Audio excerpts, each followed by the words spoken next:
Most stories about omegas speak of their intoxicating scent, that honeyed perfume that drives alphas wild with desire. But Lyra Ashwood's story began with the absence of scent, a void where nature's most primal call should have lived. She stood in the healer's workshop at dawn, grinding bitter thorn root into powder with practiced precision. The paste, when applied beneath her collarbones each morning, masked every trace of what she truly was. Over a decade of this ritual, over a decade of calculated deception that had kept her alive in a world where unclaimed omegas rarely survived past their first heat. The irony wasn't lost on her. She who possessed the rarest omega bloodline in existence, pretending to be a beta healer in the Crimson Ridge Pack. She who should have been treasured, protected, fought over, instead chose invisibility. Because Lyra knew something the world had forgotten. Sometimes the greatest power lies not in being claimed, but in remaining free. Outside, the pack stirred to life. Warriors headed to training grounds, their growls and challenges echoing across the compound. Merchants opened their stalls in the lower village. And somewhere in the stone fortress that crowned the mountain, Alpha King Theron Blackmoon was beginning his day, unaware that everything he believed about his pack was built on a lie she had carefully maintained. The workshop door chimed. Lyra didn't look up from her mortar and pestle, recognizing the hesitant footsteps of Sarah, the baker's daughter. "The usual?" Lyra asked, her voice deliberately flat, emptied of the musical quality that might betray her nature. "Please," Sarah whispered. Another omega seeking suppressants. They came to her because she never asked questions, never judged. How could she, when her own deception ran deeper than any of theirs? As Lyra prepared Sarah's order, her fingers worked from muscle memory while her mind wandered to that night long ago, the night that changed everything. She had been 14, trembling in a cave while outside her family's blood painted the snow crimson.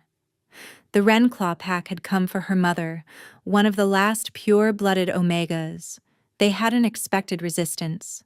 They hadn't expected her father and brothers to fight so fiercely. They also hadn't expected a 14-year-old girl to kill their alpha with a shard of silver glass when he cornered her in that cave. Murder. That's what they would call it if anyone ever discovered the truth. Never mind that he had already slaughtered her family.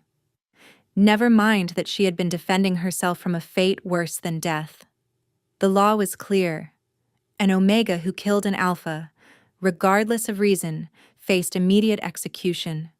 So she had burned her family's bodies to hide their identities, used her mother's final gift, the recipe for perfect scent suppression, and disappeared into the crowd of refugees fleeing the territory wars. Just another orphaned beta seeking sanctuary. "Thank you," Sarah murmured, tucking the vial into her cloak. Lyra merely nodded, but as Sarah turned to leave, she caught the girl's wrist gently. "Double the dose next week," she said quietly. "The king returns from his campaign tomorrow. The fortress will be flooded with alphas from allied packs." Sarah's face paled. More alphas meant more danger for hidden omegas. "How do you always know these things?" "Because I make it my business to know," Lyra thought. "Because information is the only weapon I have." "Healers hear everything," she said instead. After Sarah left, Lyra returned to her preparations, but her hands trembled slightly. The king's return. She had managed to avoid his direct attention for 3 years, ever since arriving at Crimson Ridge after several years of wandering and hiding. She'd spent 2 years as an apprentice healer before being promoted to full status, carefully maintaining her beta facade. But gatherings like these tested every omega's control. The air would be thick with pheromones, dominance games, and the constant threat of exposure. A memory surfaced unbidden, her mother's voice, soft and urgent in those final moments. Your bloodline is not a gift, my daughter. It is a target. The Ashwood Omegas carry something ancient in their veins, something that makes alphas lose all reason. Promise me you'll hide. Promise me you'll survive. She had promised.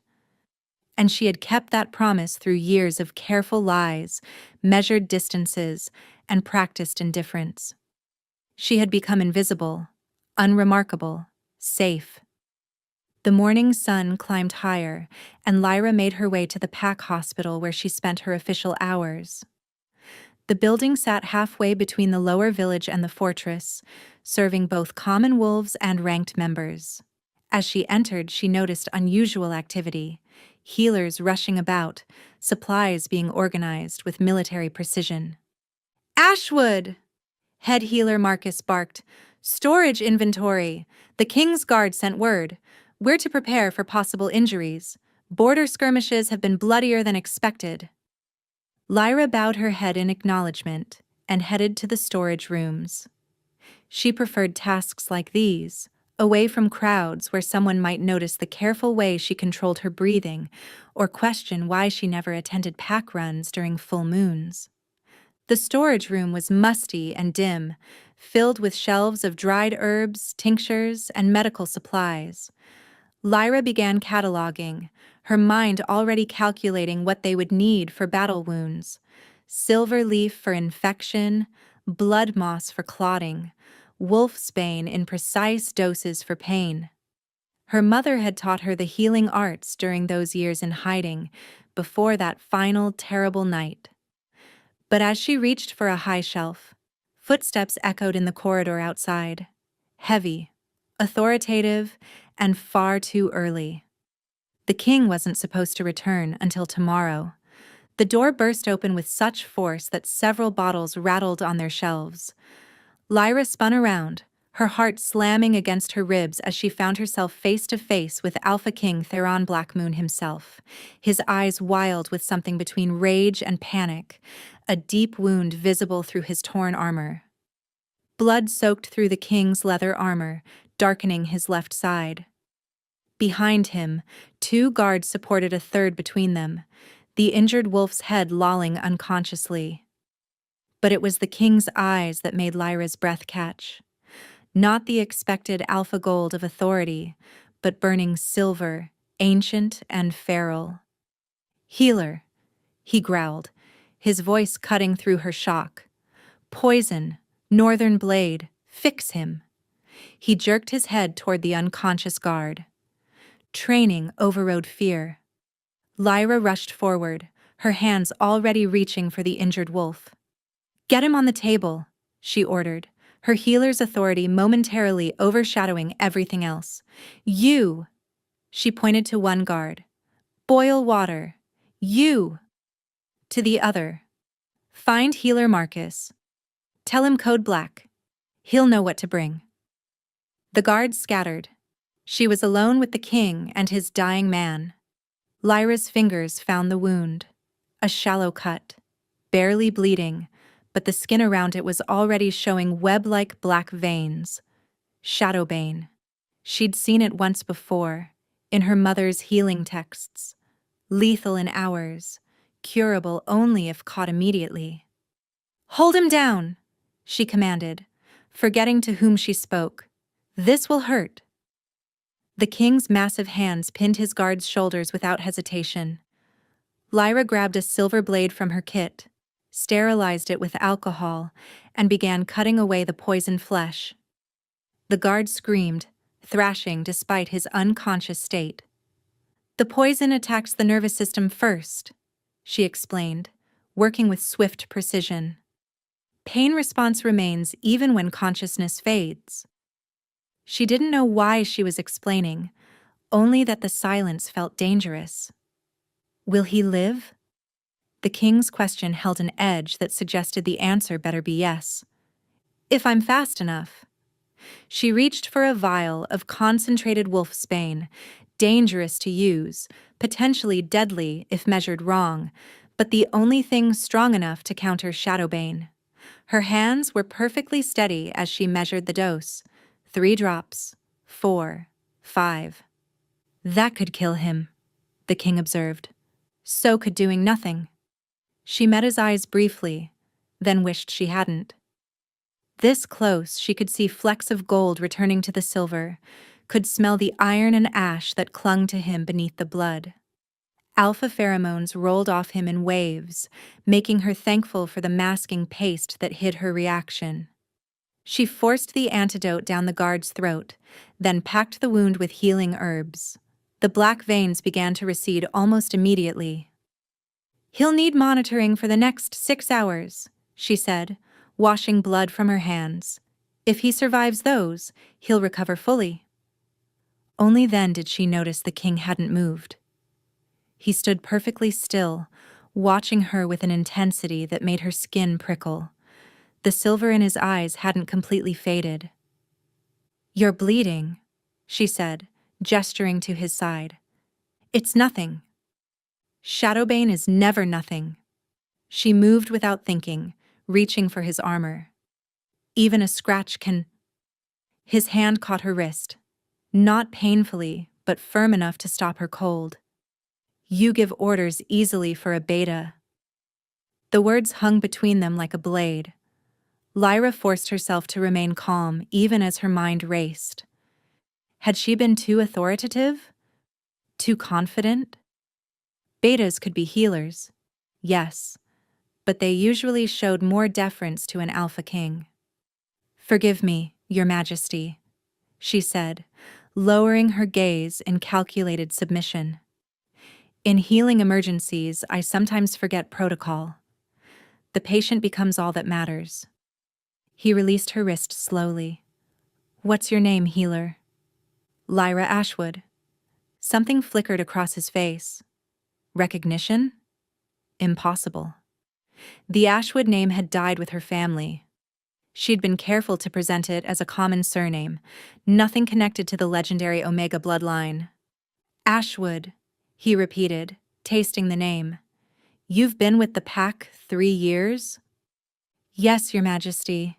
5 years total, 2 as an apprentice, 3 as a full healer. Yet I've never seen you at pack gatherings." Her pulse quickened. "I typically take hospital duty during gatherings. Someone must tend the infirmary while others celebrate." "How convenient." His tone was unreadable. "Remove my armor." It wasn't a request. Lyra's fingers trembled slightly as she worked the buckles and straps. The leather fell away, revealing a deep gash along his ribs. The wound was already showing the telltale black veins. "This needs immediate treatment," she said. "Then treat it."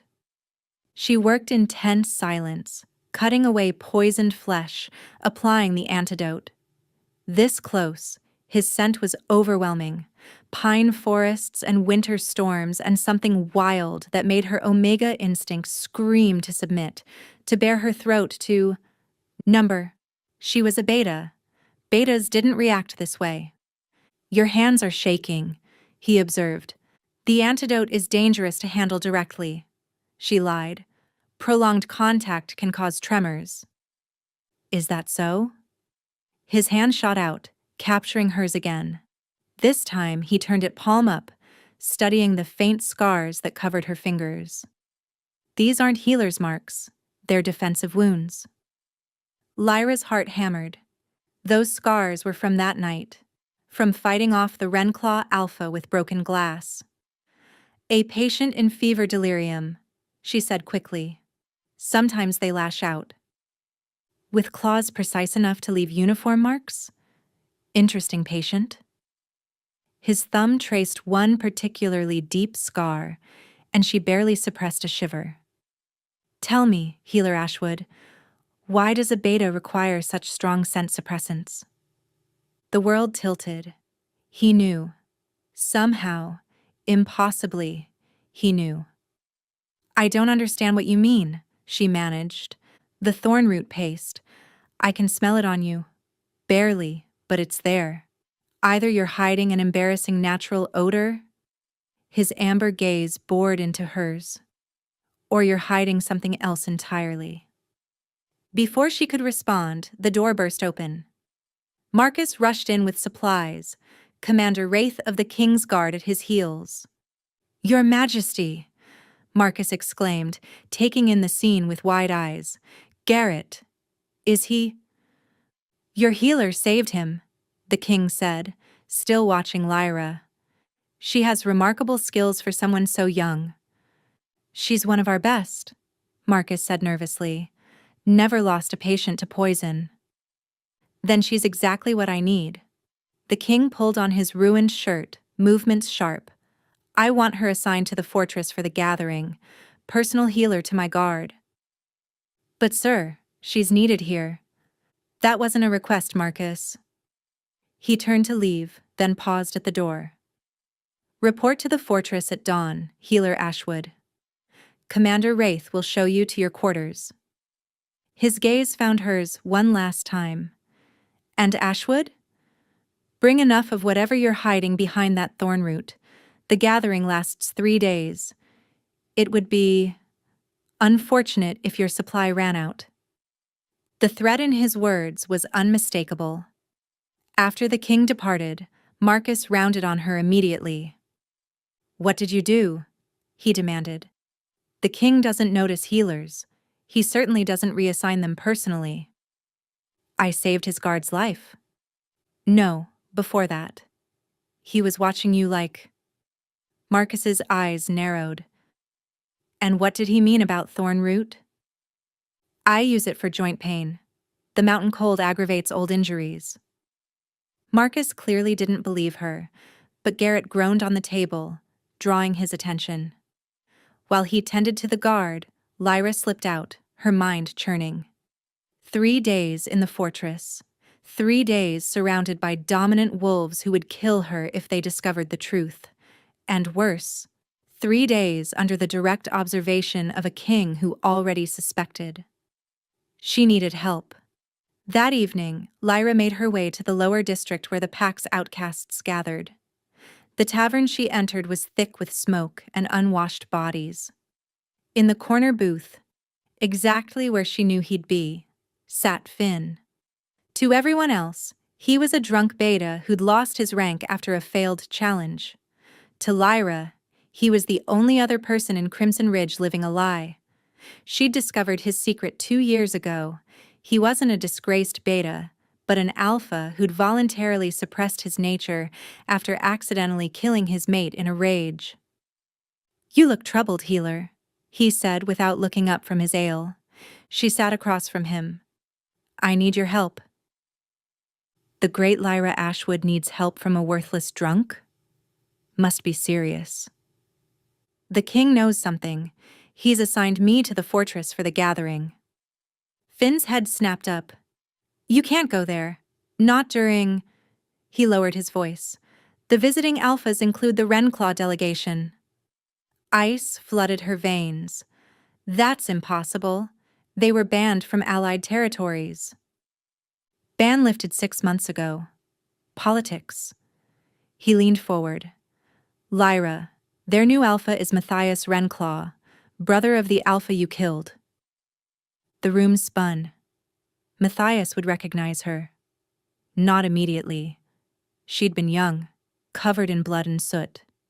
But if he caught her scent, even suppressed. "There's more," Finn continued. "Word is he's been searching for something. Someone. A girl who disappeared over a decade ago after his brother's death. I need to run." "You can't. The king's direct order?" "Refusing would raise more suspicion. You'd be hunted before you reached the border." She knew he was right. "Then what do I do?" "Survive 3 days. Stay invisible. Double your suppressants." He pulled out a vial of clear liquid. "And take this. Last resort only. It'll completely destroy your scent for 6 hours. But the rebound when it wears off." He shook his head. "Let's just say every alpha in a mile radius will know exactly what you are." Lyra pocketed the vial. "Why help me?" "Because we outcasts need to stick together, and because if you're exposed, they'll investigate everyone you've helped." including me. That night, Lyra prepared meticulously, extra suppressants sewn into her healer's robes, scent-masking herbs in every pocket, the emergency vial hidden in her boot. She even cut her hair shorter, changing her silhouette. She also prepared something else, a vial of moonbane extract, odorless and tasteless, that would temporarily suppress an alpha's abilities if ingested, just in case. But as dawn approached, dread settled in her bones. She was walking into a trap, and the predator was already watching.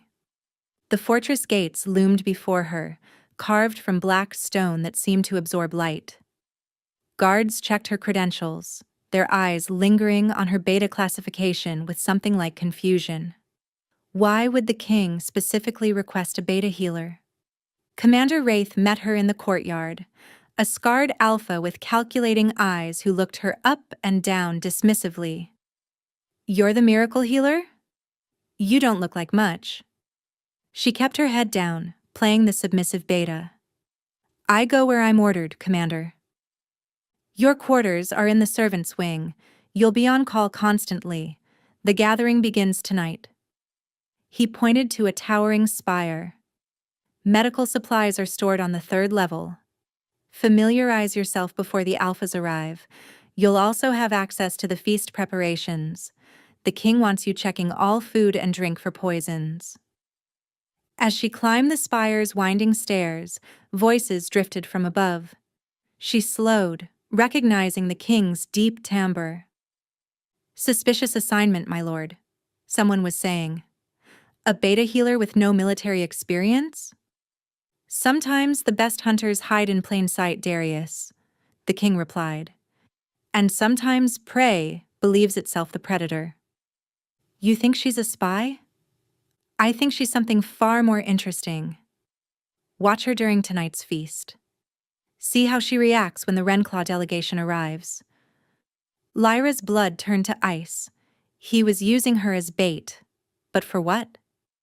Did he suspect her true identity, or did he think she was something else entirely? She forced herself to continue climbing, reaching the supply room without encountering them. The space was well stocked, organized with military precision. As she cataloged supplies, her mind raced through possibilities.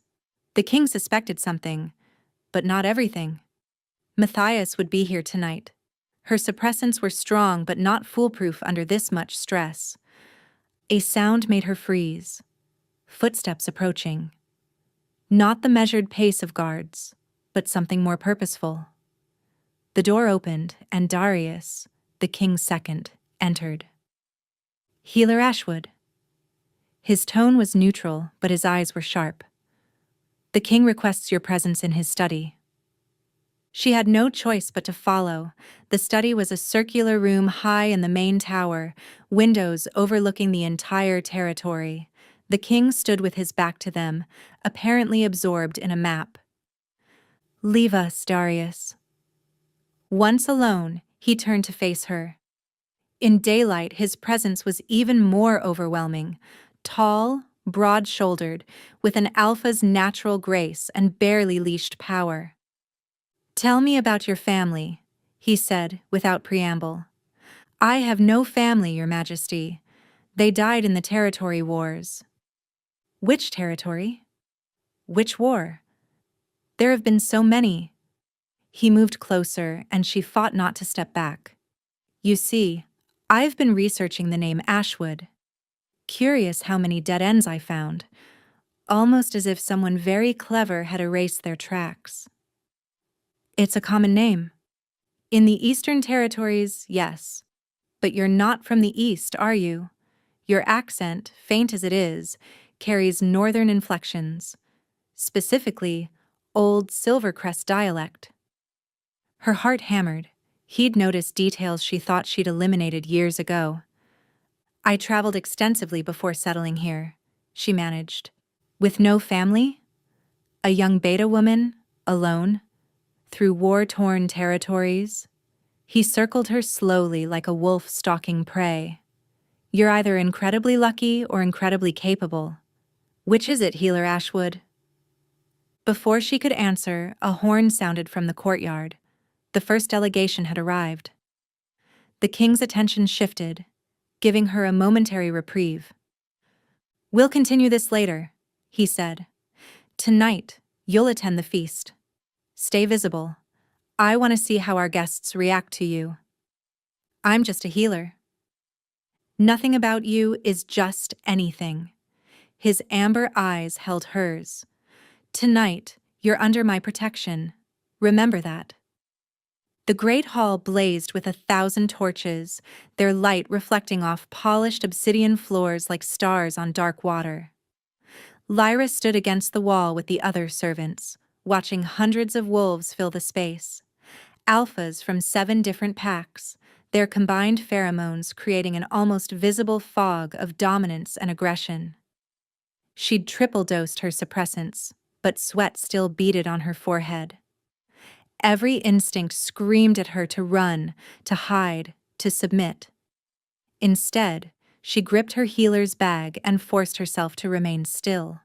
The king sat on his throne of twisted iron and bone, dressed in ceremonial black that made his eyes appear almost luminous. He hadn't looked at her once since she'd entered, but she felt his awareness like a weight. "The Wren Claw delegation," the herald announced. Lyra's fingers dug into her palms as Matthias Wrenclaw entered. He looked nothing like his brother. Where the dead alpha had been brutish and crude, Matthias was refined, dangerous in the way of a poisoned blade. His dark hair was pulled back, revealing sharp cheekbones and eyes the color of old blood. Those eyes swept the room and paused on her. Number impossible. She looked completely different. Her scent was hidden. There was no way. He started walking toward her. Panic flooded her system. She couldn't run. That would confirm suspicions. But if he got close enough to really study her? "Healer Ashwood," the king's voice cut through the hall. "Attend me." Relief nearly buckled her knees. She crossed to the throne, keeping her head down, feeling Matthias track her movement. "Your Majesty?" She pitched her voice slightly lower than usual, adding a rasp that disguised its natural tone. "Pour my wine." He held out his goblet, and when she leaned close to fill it, he spoke so quietly only she could hear. "Interesting how Wrenclaw noticed you immediately." "I've never seen him before tonight." "No? Then why is your pulse racing?" His fingers brushed her wrist as she poured, and she knew he could feel her hammering heartbeat. "Why do you smell of fear beneath all those masking herbs?" Before she could answer, Matthias approached the throne. "King Blackmoon, I thank you for lifting our ban." "Political necessities, Wrenclaw, though I trust you'll behave better than your late brother." Something dangerous flashed in Matthias's eyes. "My brother died in territory that now belongs to you." "Territory gained through lawful challenge, after your brother's death left a power vacuum." The king's tone was mild, but Lyra heard the warning beneath. "Ancient history." "Indeed." Matthias's gaze shifted to her. "Your healer looks familiar. Have we met?" "I doubt it," the king answered for her. "Ashwood has been pack-bound since arriving here. Never travels." Ashwood. Matthias repeated the name slowly, and Lyra saw the moment recognition began to dawn. Not full awareness, but something. An interesting name. I once knew an Ashwood family. They had a daughter. Lyra's throat constricted. She forced herself to speak. "Common name in the Eastern Territories, Lord Wrenclaw." "Is it?" He stepped closer, and she caught his scent, metal and smoke and old rage. "You have unusual eyes for a beta, silver gray, like moonlight on water." Her mother's eyes, her grandmother's eyes, the eyes that marked every female in the Ashwood Omega line. "Many people have gray eyes," the king interjected, his tone now edged with warning. "You're making my healer nervous, Wrenclaw." My apologies, it's just, my brother died pursuing someone with eyes like those. I've always wondered what became of her. Children's tales, the king said dismissively. Your brother died in a territorial dispute. The council confirmed it. The council confirmed what they were told. Matthias bowed stiffly. Enjoy the feast, Your Majesty. As he walked away, Lyra realized she'd stopped breathing. The king noticed too. Follow me, he commanded, rising from his throne. Bring your supplies. He led her through a hidden door behind the throne into a private study. The moment the door closed, he rounded on her. Stop lying to me. I don't know what you... He moved faster than her eyes could track, pinning her against the wall, his hands planted on either side of her head. You're not just hiding your designation, you're hiding from him specifically. Why? This close, his alpha presence was overwhelming. Her omega nature thrashed against her suppressants like a wild thing in a cage. I can't, she whispered. Can't or won't? Both. He leaned closer, his breath warm against her neck. I could command you. Alpha authority would break through whatever walls you've built. Then you'd be no better than the alphas I'm hiding from. He pulled back slightly, studying her face. You're terrified, but not of me. Even now, with my hands on either side of you, your fear is for something else. Someone else. A knock interrupted them. Your Majesty, Darius called through the door. There's been an incident. Lord Renclaw claims someone attempted to poison him. The king didn't move. Poisoned? Yes, sir. He's demanding access to our investigation records from the old territories. Says he has proof the Ashwood Omega survived. Lyra's legs nearly gave out. The king caught her, his hand steadying her waist. Tell him I'll speak with him tomorrow, he called back, after he's recovered. Footsteps retreated. The king's hands didn't leave her waist. The Ashwood Omega, he said slowly. The last pure bloodline, worth kingdoms, supposedly died with her family. His fingers tightened. But she didn't. Did she? Lyra's silence was answer enough. She thought of the moonbane she'd slipped into Matthias's wine during her inspection of the feast preparations. Not enough to harm him permanently, just enough to cause illness and buy her time. You poisoned him, the king said, reading her expression. During your inspection of the feast preparations. She didn't deny it. Clever, he murmured. Desperate but clever. He released her, stepping back. How long have you been hiding? Since I was 14. The words came out barely above a whisper. And the Renclaw Alpha who died? Your family? He murdered them. All of them. Made my mother watch before. She stopped, unable to continue. And when he came for you? I defended myself. She met his gaze defiantly. The law says that's still murder. An Omega killing an Alpha, regardless of reason. The law is wrong. The simple statement broke something in her. Tears she'd held back for years threatened to fall. You've been hiding in my pack for 3 years, he continued. Under my nose. Why didn't you run when you learned Renclaw would be here? Your direct order. Refusing would have drawn more attention. So you decided to poison him instead? Moonbane, temporary suppression of his alpha abilities. It'll wear off in a few days, but for now, he can't scent designations, can't shift, can't use his strength. The king stared at her. Then, unexpectedly, he laughed. A dark, appreciative sound. You're magnificent. Magnificent? Lyra couldn't hide her shock. I just confessed to poisoning a visiting alpha. You defended yourself against a threat. There's a difference. The king moved to his desk, pulling out a thick folder. Do you know what this is? She shook her head. 3 years of observations, every gathering you avoided, every full moon you missed, every omega you've helped hide. He set the folder down. I've known something was different about you from the beginning. My wolf knew. That's impossible. The suppressants don't work on mate bonds. The words hung in the air between them. Lyra felt the world tilt. No, she breathed. That's not. We've never even spoken before yesterday. A true mate bond doesn't require words. It doesn't require proximity. It only requires two souls recognizing each other. He moved closer, and her traitorous body swayed toward him. My wolf recognized yours the moment you entered my territory. It's been driving me half mad, sensing you but never finding you. You're wrong. But even as she said it, memories flooded back.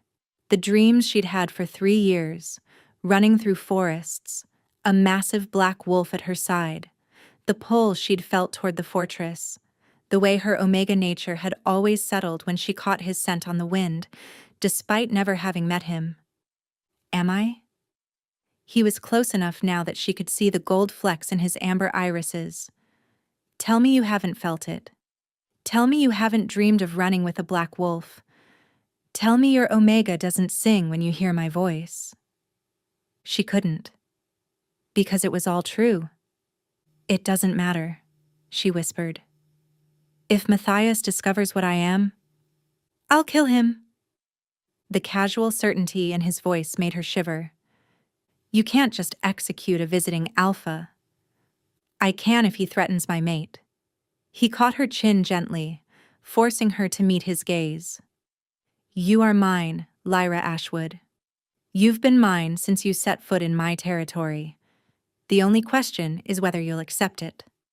My heat, she said desperately. It's coming. The suppressants have been holding it back.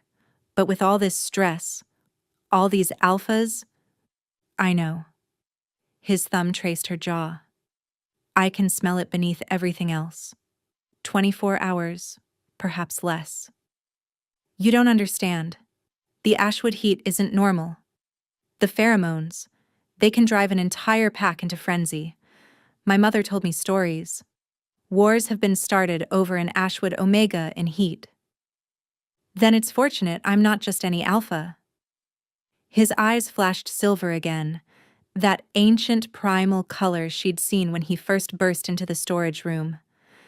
I'm the Alpha King. My wolf is older, stronger, more controlled than any other.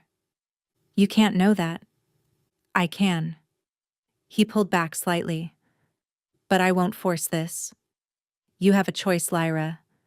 Try to weather your heat alone, hiding in the servants' quarters, hoping your suppressants hold long enough, or let me claim you properly, publicly, before it begins. Publicly? A mating ceremony. Tonight. Before all the gathered packs. His expression was serious. Once claimed, no other alpha can touch you. Not even Matthias, regardless of what his brother might have wanted. You'd bind yourself to me just to protect me from him? Something shifted in his expression. Frustration, perhaps even hurt. You think this is just about protection? He grabbed her shoulders gently. Lyra, I've been dreaming of you for 3 years, searching for you. My wolf has been slowly going feral without its mate, and now that I've found you, you think I'd let you go? A commotion erupted outside, shouting, snarling, the sound of bodies hitting stone. Darius burst through the door. Your Majesty, Matthias has recovered faster than expected. He's demanding the healer be brought before the pack. He says... Darius glanced at Lyra. He says he has proof she's the lost Ashwood Omega. The king's expression darkened. Proof? A scrap of cloth, preserved from that night. His brother had it on him when he died. It carries a scent, faint, but apparently distinctive to the Ashwood line.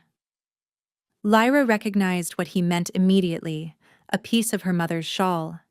She'd wrapped it around herself in the cave, and the Alpha must have torn a piece during the struggle. He's demanding she be tested against it publicly, Darius continued. If she refuses, he'll consider it admission of guilt. Guilt of what?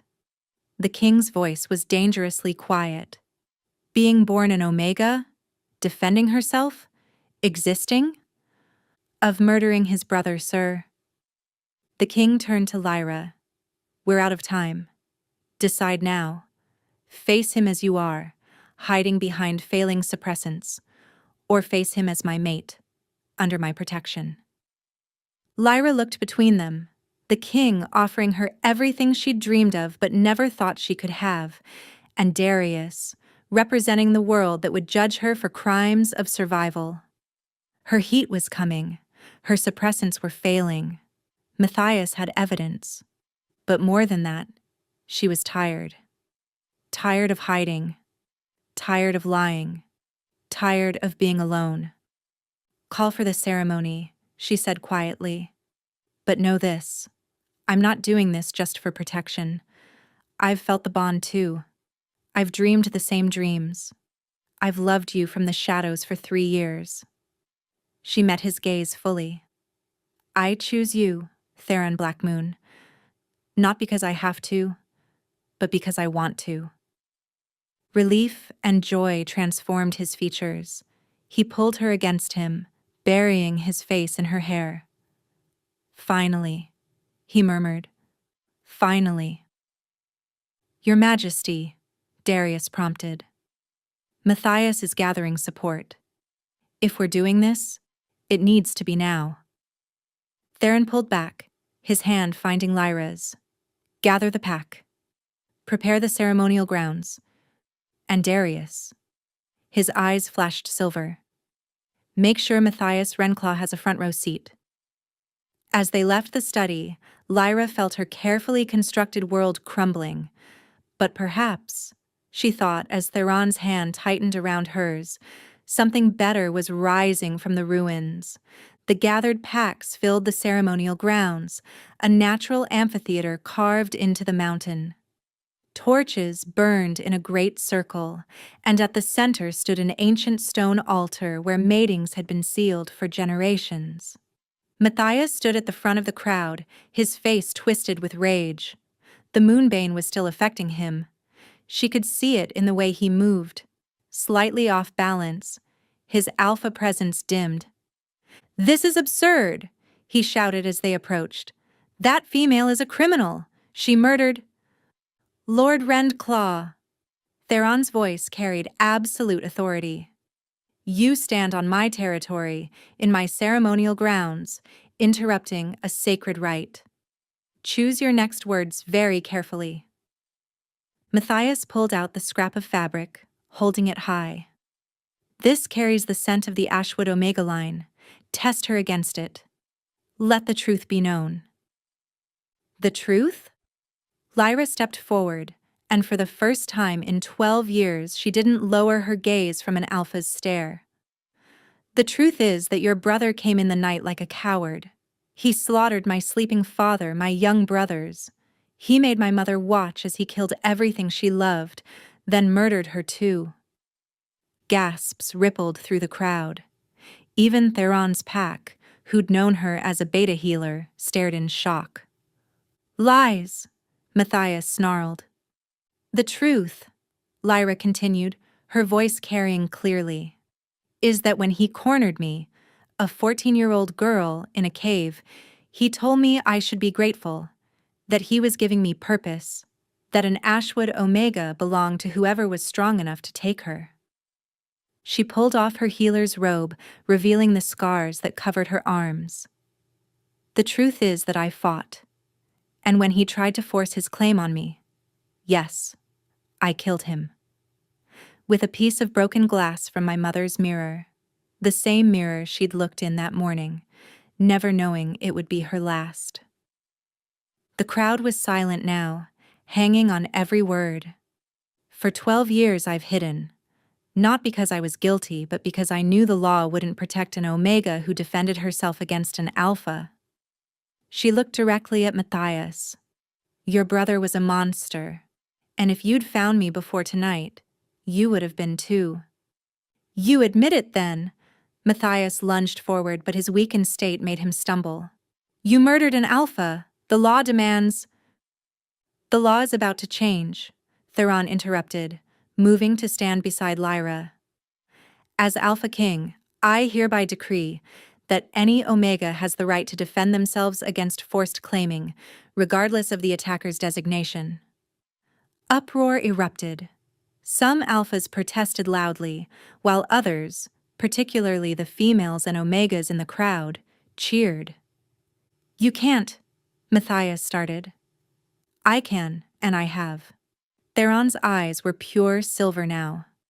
Furthermore, I call for a formal investigation into the Rendclaw Pack's actions 12 years ago. The murder of the Ashwood family. The attempted forced claiming of a minor. These crimes will be answered. She has no proof. I am her proof, an unexpected voice called out. The crowd parted as Finn stepped forward. But not the drunk beta Finn. This was Finn, with his shoulders straight, his alpha presence restored. I am Finn Morrison, former enforcer of the Rendclaw Pack. His voice carried across the amphitheater. I was there that night, ordered to stand guard while my alpha went after the Ashwood family. I heard the screams. I saw the bodies. I did nothing to stop it, to my eternal shame. Matthias went white. Finn, you're dead. You died in the territorial wars. I faked my death and suppressed my alpha nature as penance. I've been hiding here, just as she has. But no more. He turned to address the crowd. I testify that everything the Ashwood Omega says is true. The family was murdered in cold blood for refusing to give up their daughter. The crowd's energy shifted, anger now directed at Matthias rather than Lyra. This changes nothing. Matthias desperately pulled out a vial, something that gleamed with unnatural light. If I can't have her, no one. He threw it at the ground. The vial shattered, releasing a cloud of concentrated pheromones, not just Ashwood pheromones, but something twisted, amplified, wrong. Every alpha in the amphitheater staggered. Eyes flashed red. Growls rumbled from hundreds of throats. Even Theron tensed, his control wavering. The frenzy was beginning. What have you done? Someone screamed. Given them what they want. Matthias laughed, though the Moonbane kept him unaffected. An Ashwood Omega in heat. Or close enough. Let's see your precious control now, Alpha King. Lyra felt it immediately, her own heat responding to the artificial pheromones, triggering what she'd been holding back. Fire raced through her veins. Her scent, suppressed for so long, exploded outward. Real Ashwood pheromones mixed with the artificial ones, creating a maelstrom of desire and aggression. Alphas began shifting, losing themselves to their wolves. Violence was seconds away. Lyra!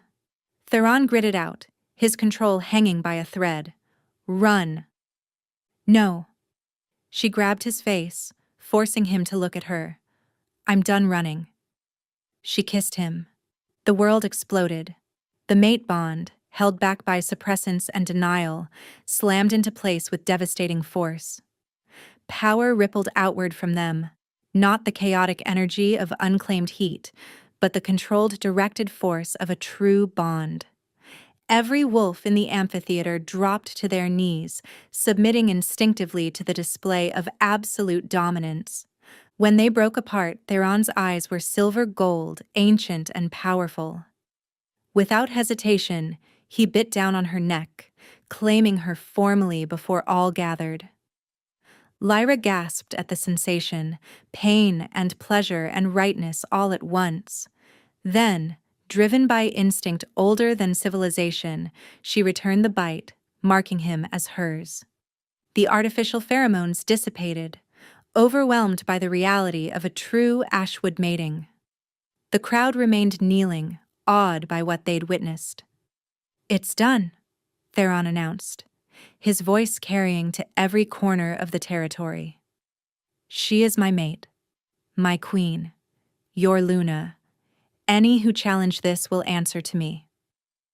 Matthias, still standing due to the moonbane, looked around at his kneeling supporters, his failed plan, his utter defeat. "This isn't over."